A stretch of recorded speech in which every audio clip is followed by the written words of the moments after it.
Psalm 32, 1 through 2. Blessed is the one whose transgressions are forgiven, whose sins are covered.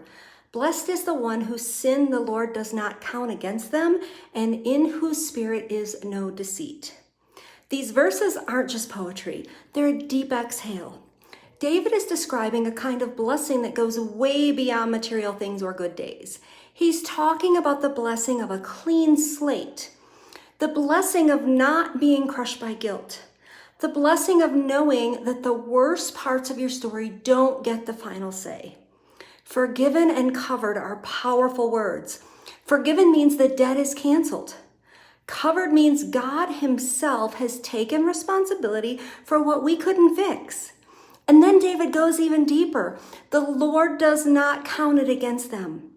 That's not God ignoring sin. That's God removing it from the equation altogether. This is the kind of freedom we all need, but often resist. We carry guilt. We replay mistakes. We beat ourselves up long after God has offered forgiveness. But David is reminding us that true blessing isn't about being perfect. It's about being pardoned. It's about living without the weight of pretending, performing, or hiding. And then he adds, in whose spirit is no deceit. That's not about being flawless. It's about being honest.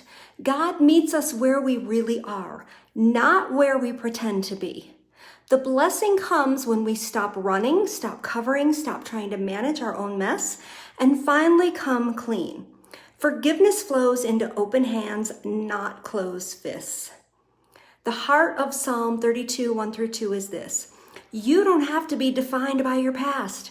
God's forgiveness is bigger than your failure.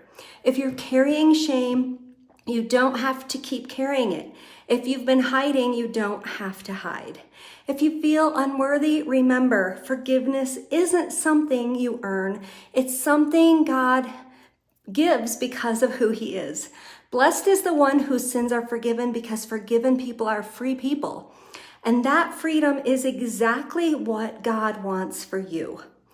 Friends, we don't want people to hold our past against us. We need to also stop holding people's past against them. Go be amazing in his name today.